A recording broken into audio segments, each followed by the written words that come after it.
मित्रांनो, बांगलादेश जळतोय। बांगलादेशमध्ये प्रोटेस्ट चालू आहे। शेख हसीनाने पीएम पदाचा इस्तीफा देऊन दिलाय आणि आर्मीने देशाची कमान सांभाळून घेतली आणि या विरोधाचं कारण सांगण्यात येतंय की रिझर्वेशन। पण एक सिक्रेट देश आहे की ज्याच्यामुळे बांगलादेश जळतोय। कोण आहे तो सिक्रेट देश? आपण या व्हिडिओत बघणार आहोत। या प्रोटेस्टची सुरुवात झाली 5 जून 2024 ला, जेव्हा बांगलादेशच्या सुप्रीम कोर्टाने रिझर्वेशनचा कोटा परत सुरू केला। कोर्टचं हे डिसिजन आल्यानंतर स्टुडंट्स रस्त्यावरती प्रोटेस्ट करायला उतरले। त्यांची मागणी एवढीच होती की या रिझर्वेशनला थांबवा। बांगलादेशमध्ये आवामी पार्टी यांची सत्ता आहे आणि यांची एक स्टुडंट लीग पण आहे, याला छात्र लीग पण म्हणतात। यांनी पोलिसांसोबत जे स्टुडंट प्रोटेस्ट करताय त्यांच्यावरती हल्ला करून दिला आणि यात खूप स्टुडंट मृत्युमुखी पडले। हाच तो पॉइंट होता जेव्हा रिझर्वेशनची मागणी करणाऱ्या स्टुडंटच्या मनात संताप निर्माण झाला। या आगीत तूप टाकायचं काम तेव्हा झालं जेव्हा शेख हसीना यांनी एक स्टेटमेंट दिलं। त्यांनी म्हटलं की फ्रीडम फायटर्सला स्वातंत्र्य नाही द्यायचं तर मग रस्त्यावरच्या लोकांना द्यायचं का? 1971च्या पहिले बांगलादेश हा पाकिस्तानचा हिस्सा होता। तेव्हा त्याला ईस्ट पाकिस्तान म्हणून ओळखलं जात आणि आजच्या पाकिस्तानला वेस्ट पाकिस्तान म्हणून ओळखलं जात। त्या काळात जे ईस्ट पाकिस्तान होतं त्यात शेख मुजीबुर रहमान यांचं वर्चस्व होतं आणि आताच्या ज्या बांगलादेशच्या पीएम होत्या शेख हसीना, ही त्यांची मुलगी आहे।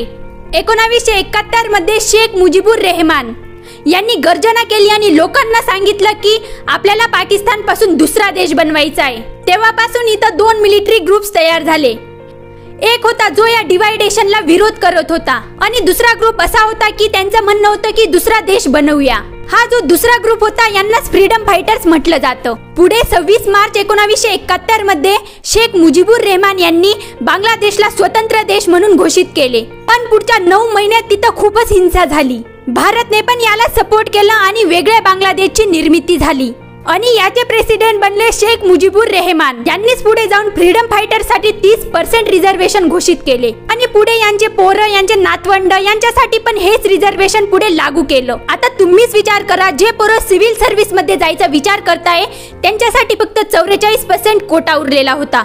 या उलट जे फ्रीडम फायटरचे पोरं, नातवंड होते त्यांना बिगर मेहनतीचं फळ भेटत होतं। या गोष्टीवरती स्टुडंट खूपच भडकले आणि त्यांनी 2018 मध्ये एक केस फाईल केली।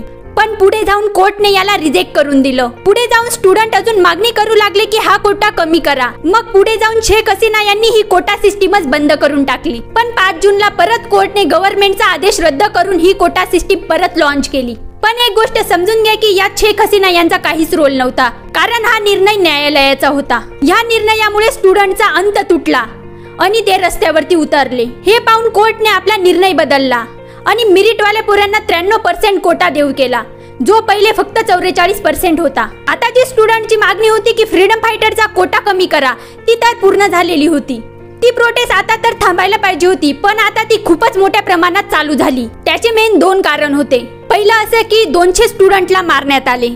मुख्य आकडा जर पाहिला तर आपल्याला 1000 पर्यंत बघायला भेटतो। आणि दुसरा असा की मी तुम्हाला पहिले सांगितलेलं सिक्रेट देश। जानेवारी 2024 मध्ये शेख हसीना पीएम बनताच अमेरिकाने सांगितलं की बांगलादेश मध्ये इलेक्शनचा घोटाळा झालाय।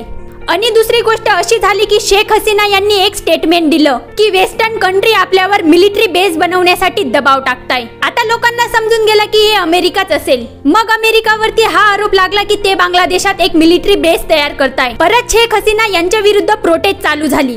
पण शेख हसीना यांनी पहिलेच रिझर्वेशनचा कोटा रद्द केलेला होता आणि स्टुडंटची डिमांड पण पूर्ण केलेली होती।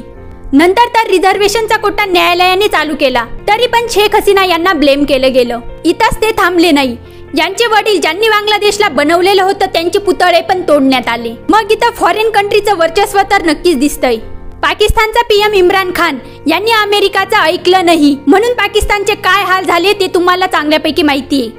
आणि शेख हसीना यांनी सुद्धा ऐकलं नाही, त्यांना आपलं पद आणि देश सोडून पळावं लागलं। मित्रांनो, तुम्हाला हा व्हिडिओ कसा वाटला कमेंट मध्ये नक्की सांगा आणि व्हिडिओला लाईक आणि चॅनलला सबस्क्राईब करून द्या।